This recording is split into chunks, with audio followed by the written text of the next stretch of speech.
All right, in 1991, Onyekonwenu released a classic hit. The entire country, north, south, east, and west, united to sing that song with one voice. One love, keep us together. 33 years later, in 2024, only the political elite are singing with one voice, and their song is very clear. Still they sing, one love, keep us together. You hear them sing that song when all their children attend the best of schools abroad, or in schools that even right here in Nigeria, they pay school fees in thousands of dollars. They sing that song when they all go for Medicare outside of the country, even though they all insist that they have built world-class hospitals in their states and the Federal Capital Territory. They all sing that song when they bank in billions in naira, in pounds, in euros, and dollars. They all sing that song when they go ahead to grab power, however they grab it. But then one will think that the victims of bad governance in Nigeria 33 years later will all be singing same song, north, south, east, and west. But then Hosea 4:6 makes it very clear that my people suffer for lack of knowledge. And so the very Nigerians who cannot afford to send their children to school, or when they even do, send them to crappy schools. Today, the entire Nigerians, north, south, east, and west, who cannot afford good medical care. And rather, they take some concussions, or they run to some prayer houses, or even die, because they can't find the money to take care of themselves. Today, one would have thought that Nigerians, north, south, east, and west, who are terrorized by the worst form of insecurity ever known in this land.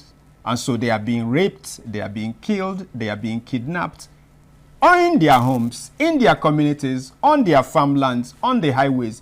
You would have thought that all of these things would have united Nigerians together. Today on Citizens Forum, I will make an attempt to scratch just a layer of that ignorance. I'm ready, and my guest on the other end is quite ready, and we bet you're ready. My name is Jude Geoman, and I welcome you to today's edition of Citizens Forum. I'll make connections with my guest, and we'll begin the conversations straight away this Saturday. Hello, good morning, sir. Good morning. Yes, good morning and welcome to Citizens Forum on Sapientia's channel, sir. No, good morning. Thank you for having me. All right, my guest today is someone who has led grassroots campaigns in over 40 countries. He's recognized on the 2018 list of the world's most influential people in digital government, and of course on the 2021 most astounding people. He was appointed as an honorary ambassador to Israel, founder, Follow the Money, and chief executive of Connected Development. Hazmat B. Lawal. Welcome once again. No, thank you. Thank you so much for having me. All right, let's begin by asking you how the city is. I don't know where you are right now, but how is the weather? I'm in Abuja. No, I'm in Abuja. Okay. Because your voice sounds like you're a little bit under the weather. But then thank you for picking that call. I'm fine, thank you. All right. Now, let's talk about this. The conversation today on Citizens Forum really stems from how creative the Nigerian political class have been and how successful the Nigerian political class has been while they are united, we see them in the same political parties, we see them, fraternizing with themselves, we see their children having the best of life in this country and abroad. But then they have successfully kept Nigeria, north, south, east, and west in check. And so we are not Nigerians. We are either Igbo, or we are Fulani, or we are Yoruba, or we are southeast, or we are southwest, or we are Muslims, or we are Christians, and all of those divide. Now, do you have an idea of how this campaign has been successful even in 2024? I think that this is a deliberate attempt by the political class to continue to feed Nigerians with issues that will continue to divide us. And I think it's just sad that most Nigerians continue to allow themselves to be used as tools, divisive tools in the country. You see, when we try to access professional services, so if, for instance, we're sick, we don't care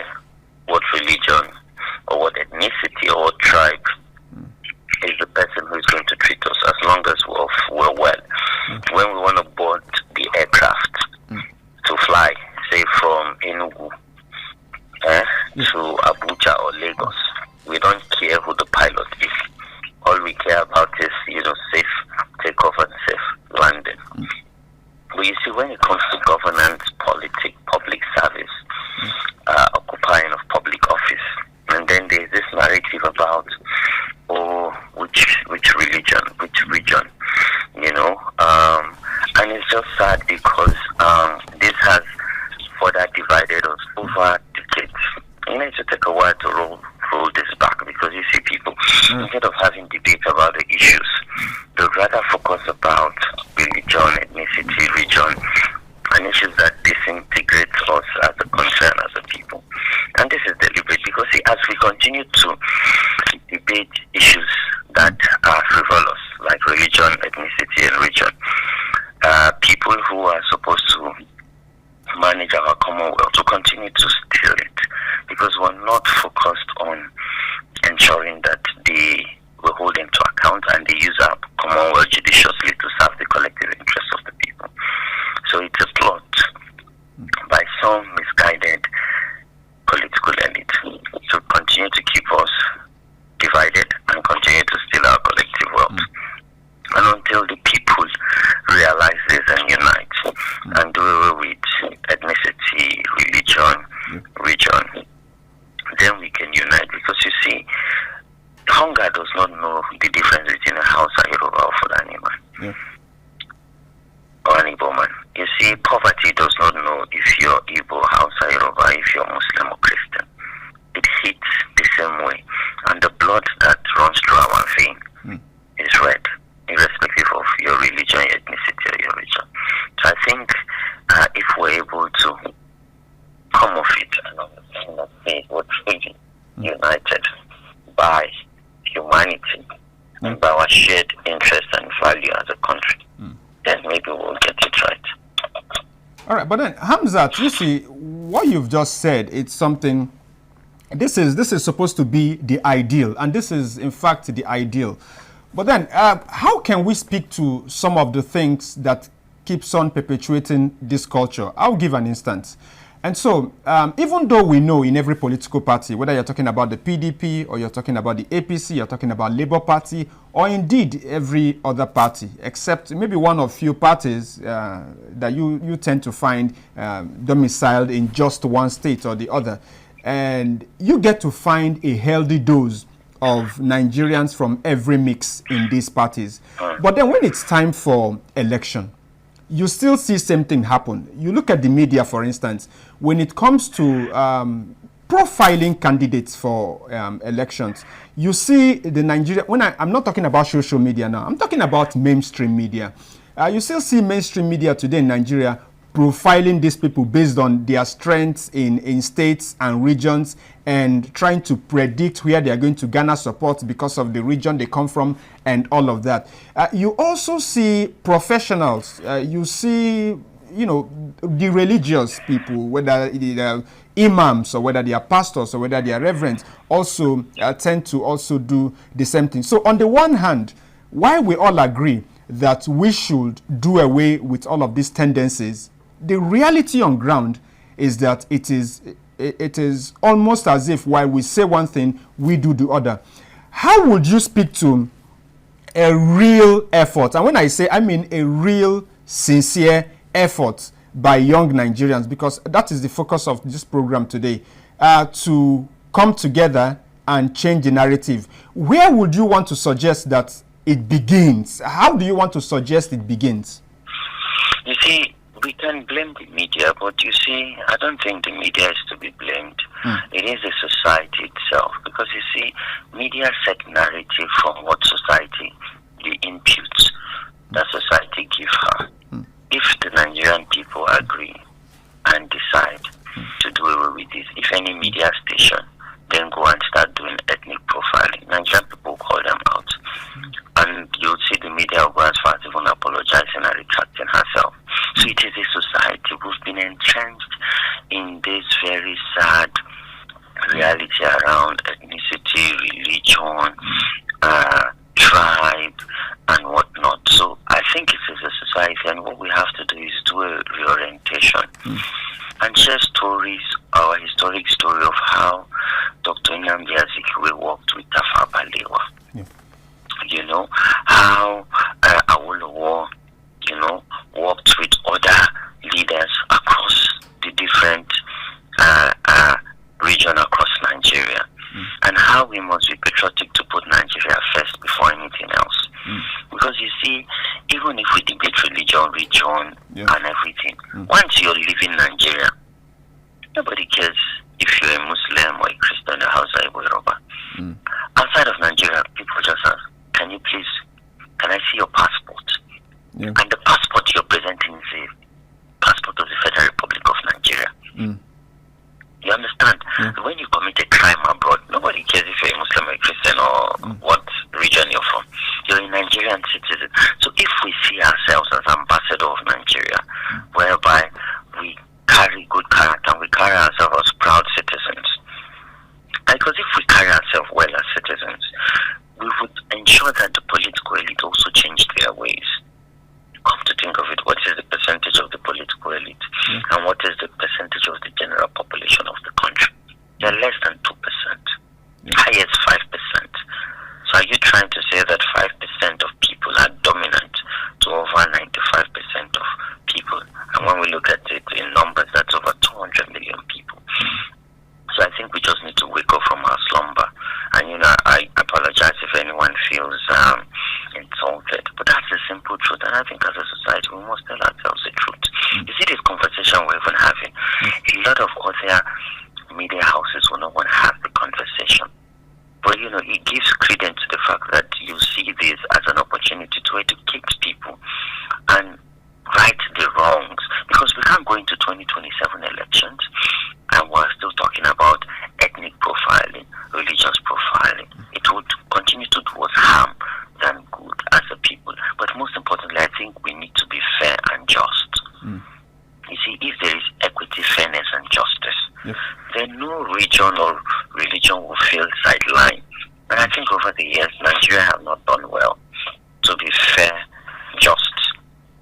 and just, you know, to our citizens. Because see, Nigeria, yes, we are, you know, multi-ethnical and whatnot, but still, you must ensure true representation, because it's a politics about sharing of power and ensuring that every voice is heard, even if the majority, they have their ways. At least let the minority have their say. And that's the beauty of democracy and politics. You know, so I hope we can change our ways, because, you know, we're getting it wrong, and this is not helpful to younger generation and even, you know, the Gen Z, like we call them, which are the next generation after us. Okay, now, one of the reasons I really thought when I was thinking who would best speak to this issue, I thought of you was this. You know, you are somebody who, I mean, you are the founder of Follow the Money, and it speaks volumes. And it really shows you think the money should be followed. And we are talking about corruption. We are talking about accountability. Now, in your line of work, you must have known that across the country, it doesn't matter whether you're talking about the north or the east or the south or the west. On the one hand, you hear the political elite once in a while talk about marginalization. We are marginalized. But then, when they do get this money that you follow, you see they all do the same thing. And that is whether you're talking about the southeast or you're talking about the northeast, it is still the same thing. About the political elite not doing exactly what they're supposed to do with all of these monies. But all of this strategy we've talked about has helped them to do one thing, and that is escape accountability. And so, for instance, I'm in Anambra State, and if there is a minister from Anambra State, if there is a minister from Anambra State who is being tried by the EFCC for corruption, I know exactly what is going to become the narrative on the streets, even from people who have not benefited good governance from this minister. I know exactly what will happen if there is a senator from Anambra State or Imo State or Abia State or Ebonyi State or Enugu State who today the EFCC arrives at the person's residence, even though those who wake up to talk about all the things they'll talk about have not benefited good schools or hospitals or anything from this senator. And this is also same thing in the north. It is same thing in the southwest. It's like, leave my thief for me. My thief is not the only thief in Nigeria. How do you? Exactly. Yes, you are somebody who has been in the field. Can we change this? Oh yes, we can change it, and that's why I'm keen about engaging from bottom up, because the if you're able to mobilize, educate, and organize the grassroots people, and they're able to know their rights and also ask for their rights and defend their rights, you won't see people who they give crumbs, who go on social media or go on the street and say they're protesting to protect some politician who have stolen their collective wealth, for personal use or selfish use. So it is possible, and that's why I'm keen on the grassroots, and that's why, when we go to states, we don't stay in the state capital. We go to different grassroots communities. We sit with age grade groups. Yeah. We enlighten them. We sit with women groups and youth groups to say, see, if we continue this way, all these roads, all the schools would continue to be a thing. It will still continue to be something that we dream of rather than for it to be reality. And when you see all of this political elite, one thing that unites them is corruption. Because you see them, even when you see them, they always fraternize, So we cannot hide and say, oh, this is my own thief. Leave my thief alone. Besides, he's not the only one that has stolen. It also tells you that our value system has broken. It has literally shattered, where we're supposed to be naming and shaming, rather we're protecting and even honoring people that have stolen our collective wealth as a country. People that cannot even step their feet in other countries because they've been declared as fugitive, who have wired our wealth to foreign accounts, and they can't even go to those countries to repatriate those money. So again, I think that we need to start from the home, from the grassroots, because if we have strong values and we're able to orient people and reorient them and educate them appropriately, then Nigeria can change the tide, where we'll be looking for people with capacity, with competence and good character and values to occupy public office rather than religion, ethnicity, and region. But even as we do that, we must also ensure that it is infused by equity, fairness, and justice and true representation of the Federal Republic of Nigeria. Now, Hazmat, you've talked about the home. I mean, excellent. The building block of the society tells us that the home is the foundation. But do you have a sense, because some Nigerians also think that, do you have a sense that all of these things you've said and, the kind of Nigeria many of us aspire to have will not come to be if young Nigerians do not? I mean, you were a major face in the Not Too Young to Run movement, and we saw what that achieved. But do you have a sense that all of these things happen and continue to happen because good men and women are shying away from politics? And even as we speak, 2024, you still hear that when you engage people, and then they tell you politics is a dirty game. They talk about politicians like, these are some species from the moon. We are decent people. How can we get involved in this? How do you speak to that narrative? You see, I agree with you, and I think that we must change that narrative. And good people like yourself and I have to go into politics. And you see, I've started advocating for every young person to be a member of a political party. Because you see, right now you can't run for office except you run on that platform, and the only platform you have is political party, because you don't have independent candidacy. We must put in the work. We can't stay on the sideline or sit on the fence and say that, we will not get involved. Yes, I'm a civil society guy, but my country comes first, and everything starts with politics, because it's after you elect someone into office that you now start enjoying the dividends of democracy. And if you say you're not engaging, or no, you cannot engage because you're supposed to be neutral, then that neutrality would make your country not turn the tide. So yes, I'm advocating now, and I'm mobilizing young people. I'm not saying to them join a specific political party. I say join any party of your choice. If you think all these parties does not have ideology, create a new party, because Nigeria operates a multi-party system. Come together as a collective, create your own party, run your own narrative and message, and share your ideas with the Nigerian people. And if they believe in you truly, then they will vote and elect you into office. So I think we need to change that narrative that politics is dirty, is evil. But it is men and women that are in that place. And if we are saying on the sideline, then we're not being patriotic and we don't want good for our country. So, let's attend ward meetings. Let's attend local government meetings. Let's attend national convention. Let us engage. Imagine if half the population of young people in Nigeria enter one political party. We literally hijack the political party and change the tides. We literally define what becomes of that political party. And in any case, would imagine if half the population of Nigeria would say, you know what, this is the candidate we're voting for. That person automatically becomes the president of the Federal Republic of Nigeria. I think we need to start realizing the kind of power we wield and come together in one voice and putting aside the issues that they try to use to divide us, and just stand on our values, stand on our collective powers and unity of purpose, and then bring that change we truly desire to our great country. Now, Hamza, now let me ask this on a personal note, because you can't run away from one fact, and that is you belong to that class of Nigerians whom Nigerians always like to say, what is this person saying? What is this person doing? And I ask this because here you are talking about advocating for young people to get into politics. I recall, I think it was your 40th birthday when you did announce. My 35th birthday. Your 35th, when I turned 35. Yes, when you turned 35.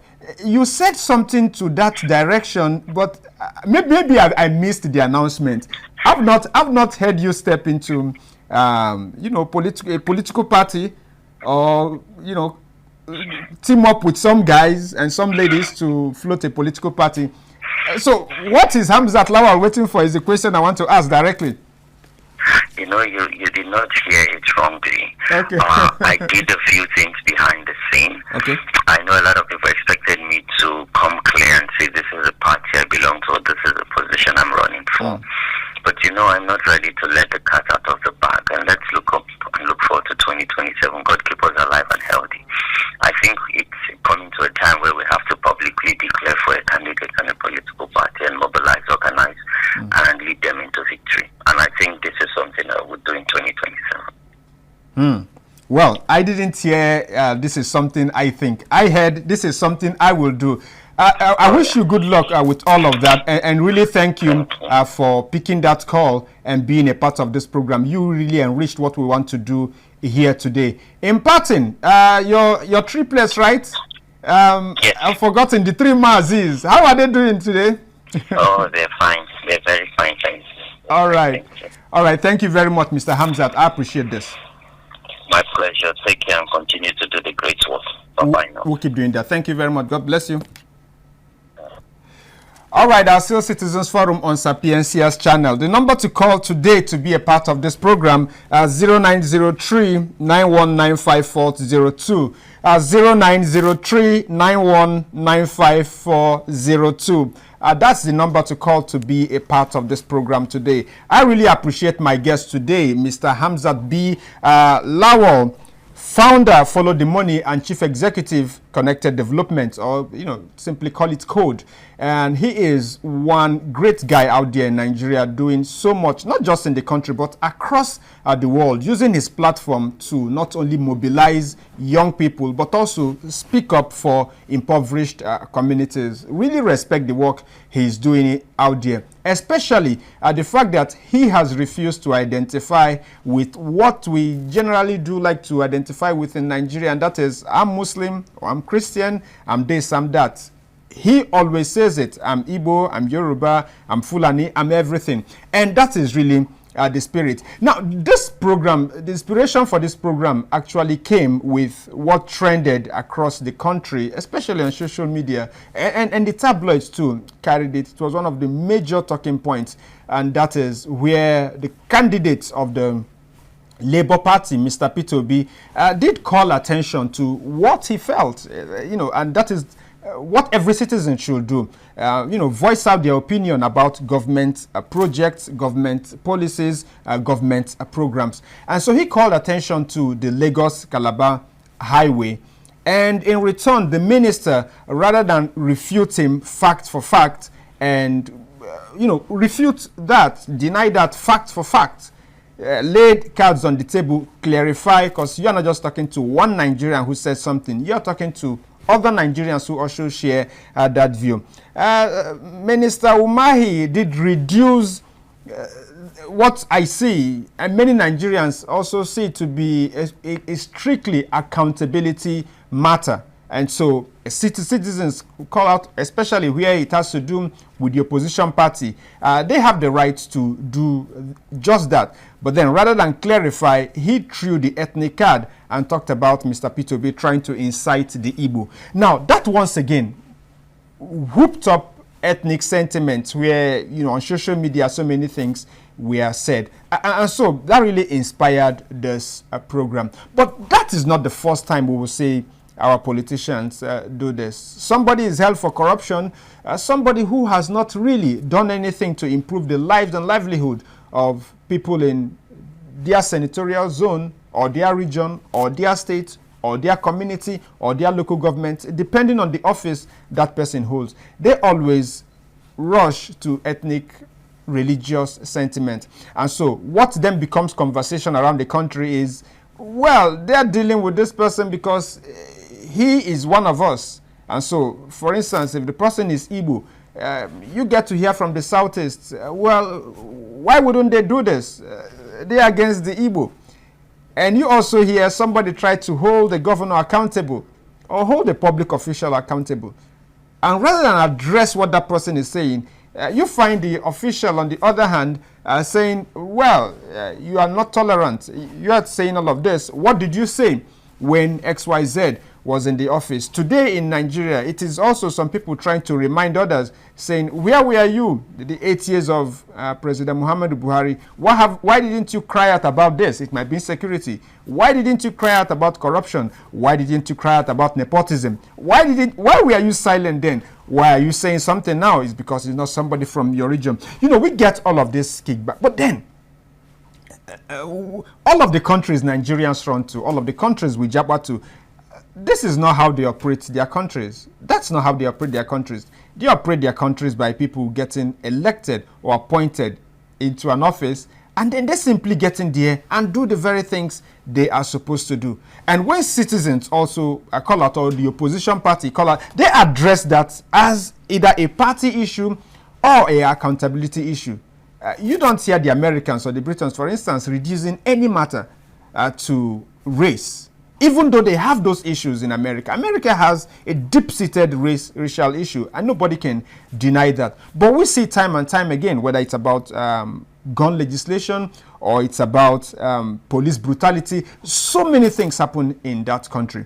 And when it's being addressed as a community issue. It's being addressed as an institutional problem. Even when the people who are making the demands they paint it with racial lines, like when the black Americans who talk about violence in their communities, they are very clear that they think there is more violence intentionally being meted out to blacks in America in their communities, in a manner that does not also tally with how white communities are treated. But when you look at the American politics, when you look at the American states, when you look at the American government, when they want to respond to this, they respond to this as an institutional. And so when that happens, you hear the American president come out to address this as something that should do with police reform.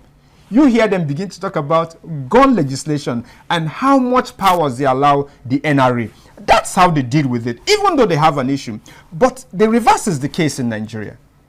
The reverse is the case in Nigeria, because when ordinary citizens, when everyday citizens call attention to any matter whatsoever, remember, even on this program, we had the President General of Ohanese Ndigbo. You see, something as national as hunger, something as identifiable as Nigerians simply calling attention to food scarcity, the inflation rate and all, and how in clear terms Nigerians were struggling to put food on the table. You saw how that was being tainted with ethnic and regional lines. And so on the one hand, while you have the political elite having all of the largesse, and having all the access to power and money and resources and all the goodies the Nigerian country can afford them.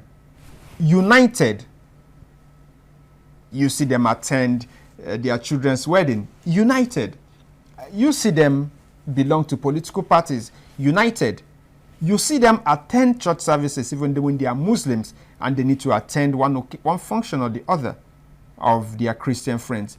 You see them also visit the mosque when there is something or the other, you know, and their Muslim friends are having this. And that is how Nigeria should be. But then when it comes to they want to grab power, they want to grab resources, they have successfully and continue to do that in 2024. Spin the people around, divide the people, and make the people talk about nothing else, not their credibility, not their qualification, not their pedigree, not their morals, not their stewardship.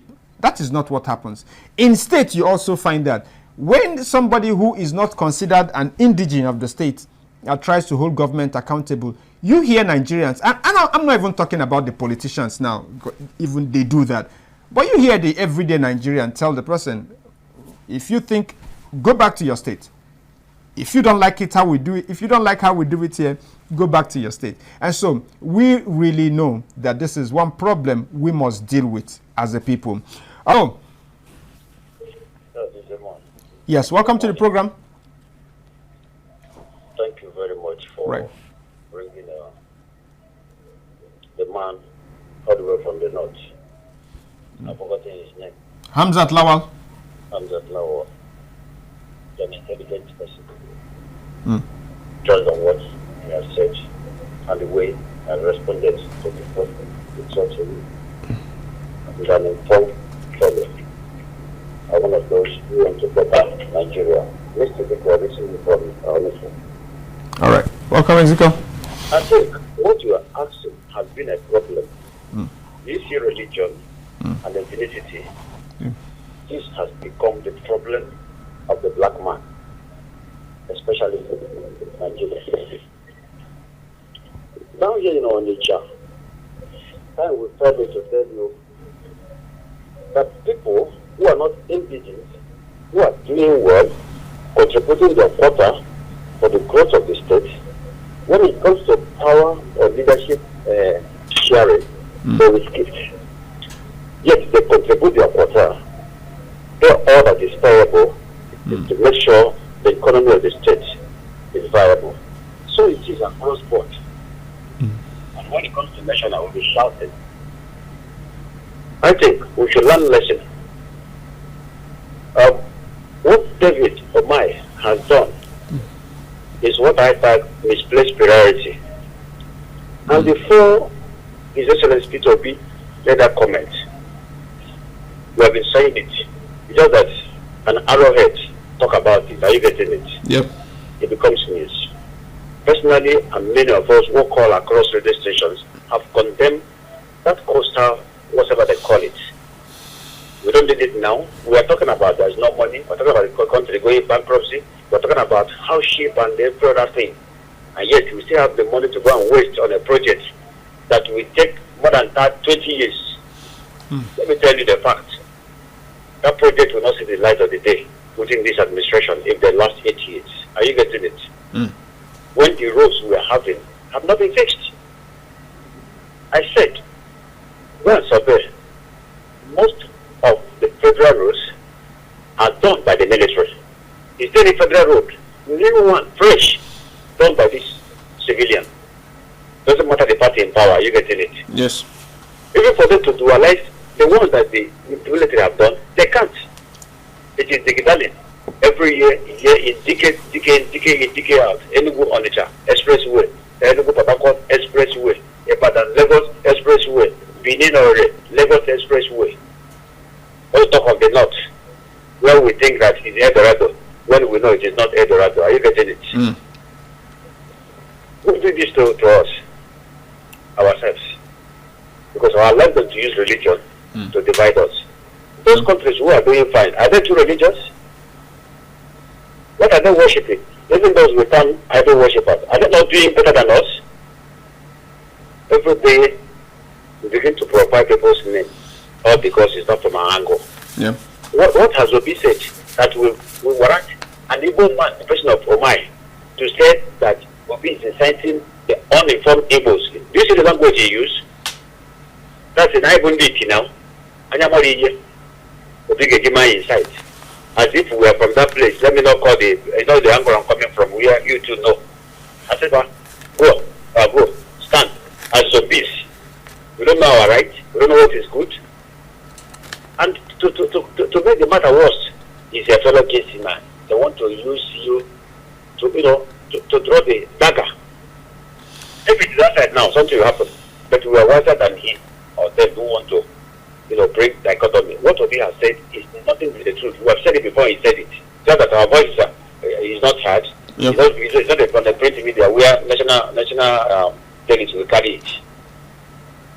So what I'm trying to advise our people, if somebody is finding the qualities you need to better the life or things you want to do, make use of him. It doesn't matter where he's coming from. Except that person, you have looked and watched him. That person is a dangerous human being. You know, the people who are like snakes, when they came into you, instead of improving your life, they destroy you. Such people should not be given the opportunity. But those who have the mind, it doesn't matter where you are. Bring out your best. Contribute to the society. And then, posterity will judge you. Another situation where, at times, even a radio station where you make a call, most people that know some people where they're coming from, they say they're not from this place. Why are you coming to talk about our state? Yeah. As if we are not part of the state. Or those who are not. Are you getting it? If you can condemn what it is or not, how much more what was happening in our own present day? Yesterday was a World Press Freedom Day, am I right? Yes. Yes, should I ask you, the man, are we enjoying press freedom in the country? The answer is no.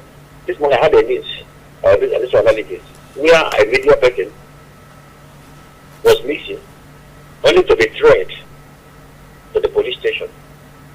There was police that whisked him away. They kidnapped him now, but information came through their phone, and they discovered that he was in the police. When they went there, they said it's the guy that ordered his arrest. Without the family knowing. It's a press. The other person was saying, let them invite him. They said they placed him on a wanted list. So if we cannot allow ourselves to see the bigger part of life, which is maturity in handling issues as concerned governance, whereby it doesn't matter where you're coming from. If you can bring anything on the table that is okay, fine and good, we will support you. It mustn't be, it is my turn, it is my color, it is for my place. I'm not part of those who does that. If you are qualified for it, my friend, go for it. And besides, before I drop the mic, there's no region that don't have the good, the bad, the ugly. Thank you. All right, thank you very much. There's no region that doesn't have the good, the bad, the ugly. And I mean, we can say that again and again and again, and that's exactly true. But then, how come the political elite? Somebody asked me what we mean by that. What we mean by political class.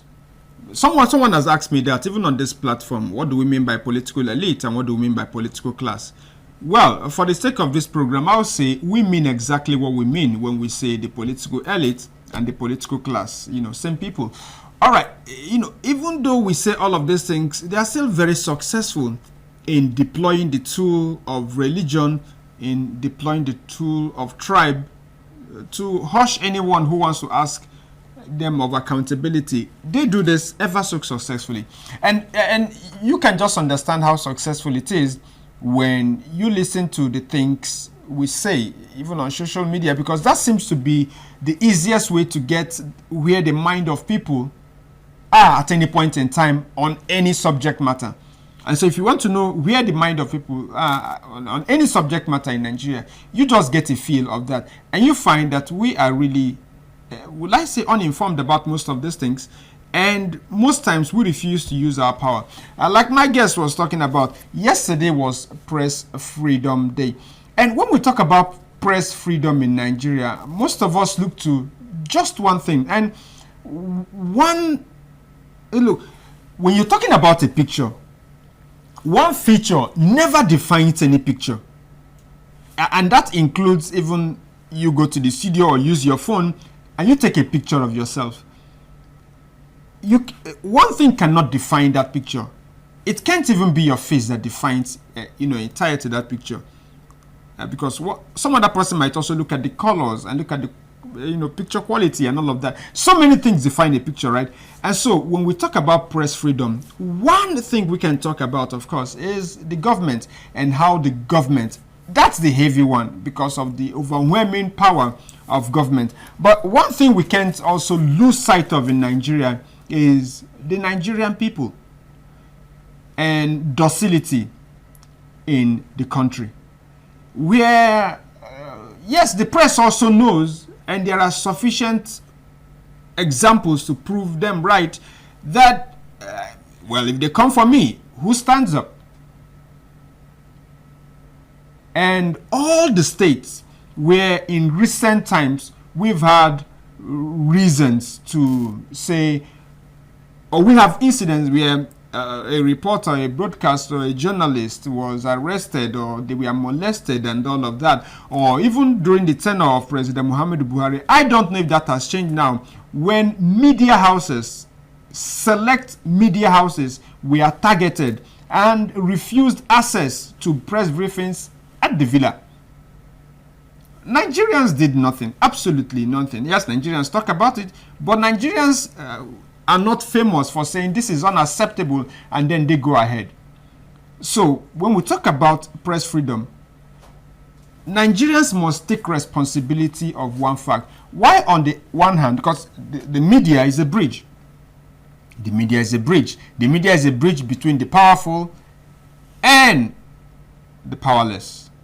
The media is a bridge between those who have access to everything, including voice, because they own the media. They have, state broadcasting corporations and all of that. A media is a bridge between them and how it used to function during the time of our fathers, when it was just state-owned media and everybody listened to just one station, right?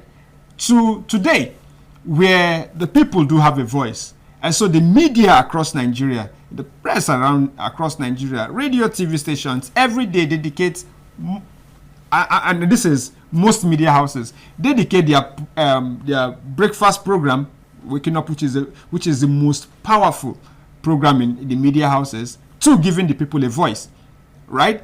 And so when the Nigerian people, if the media is a bridge, every time the government or the people in power try to break that bridge, harm that bridge, the people always do nothing. So we must begin to take responsibility in this country. We must have the courage. If we have the courage to ask for government to be accountable, people in power to be accountable, and I say this all the time, if we have the courage and we think we have the right to do that, then we have some greater right and we have some greater courage to also tell ourselves when we are not getting it right or where we need to do better. And so I think, press freedom, the Nigerian citizens must also step up and play their part. Because if the Nigerian people do not play their part, look at the era of the military, for instance. Look at the era of the military. I think Nigerian institutions did far better in holding government account. Not I think. The facts are there. The facts speak for themselves than these same institutions are doing today. And these institutions we are talking about are not institutions of government. They are institutions peopled by the everyday citizen. All of them. Whether you're going to talk about the NUJ, or you're going to talk about the NBA, or you're going to talk about NANTS, you're going to talk about the market women. I don't know why it's always market women and not market men. I wonder why. Whether you're going to talk about all of that, you're going to talk about civil society groups. Just about anyone you're going to talk about, you're going to find the same thing. And that is, it is always the people, when they rise up and the government understands that I can't do this without getting some backlash, that they think twice. But today, why they don't think twice is they know that the Nigerian people are so docile that they can get away with it. So we need to also think about that. Hello. Yes, DJ Geoman. Yes, you're welcome. Henry is my name. I'm calling from Monica. All right. Welcome to the program. Yes, thank you. DJ Geoman, what can the body do when the head is cut off? I listened to all you have been saying, and I ask this question. What can the body do, the entire body do when the head is cut off? I wonder what the head and the body is. Maybe you teach me today. Mm-hmm.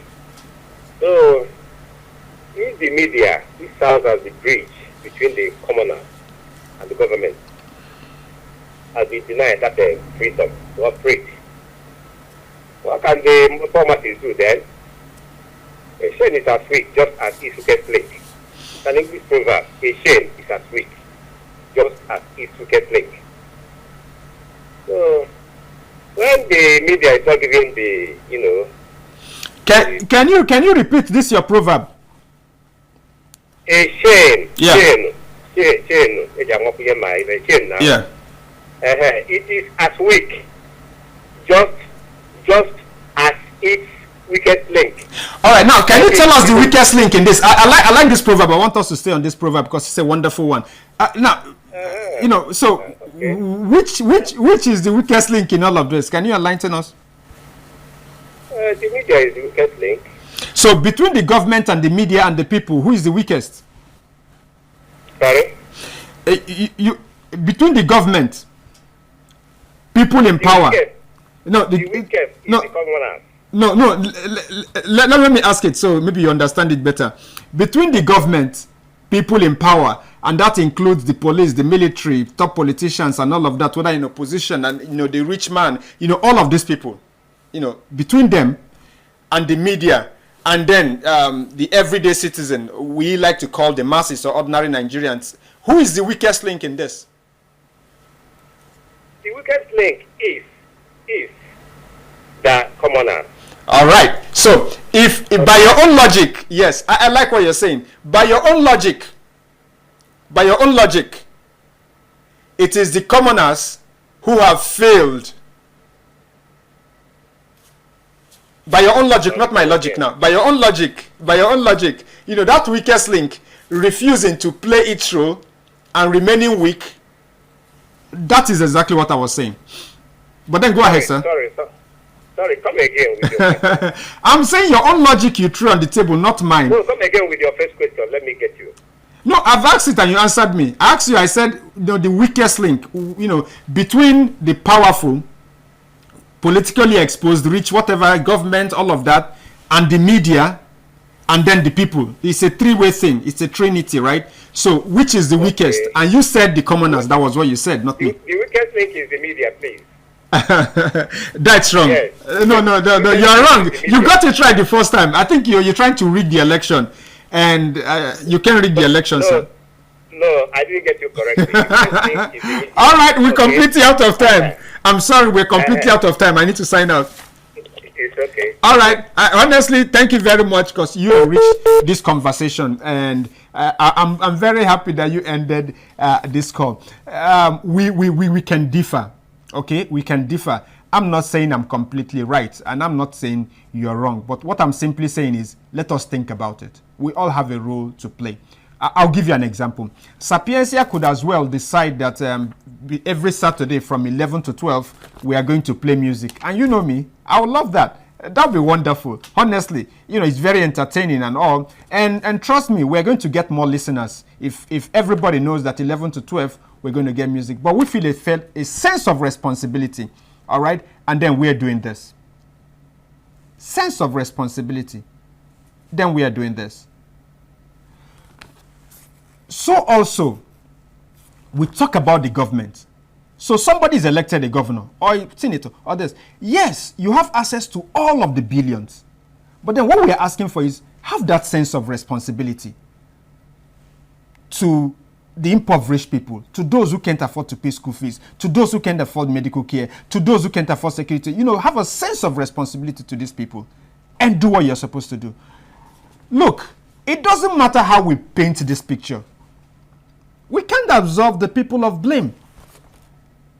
And that is to say, yes, you want to wake up every day and listen to what Wike has done and listen to this and talk, but you have a sense of responsibility to know when to say, this will not happen under my watch as an adult, as a citizen. And give me an example of one country that things ever turned around. Just one example, and you are going to see it is always the people-led. It will always be people-led. Always be people-led. And I agree completely with you. A chain is as strong as its weakest link. What has happened in Nigeria is that the people, rather than unite, and that's what we are discussing today, rather than unite around their poverty, rather than unite around insecurity, rather than unite around all of the bad governance in the country, it doesn't happen. We are teared down by religion and ethnicity and all of that. I might not be right. Like I said today, I'm simply trying to peel off a layer of that. Will it succeed? That is entirely up to you who listened and watched me today.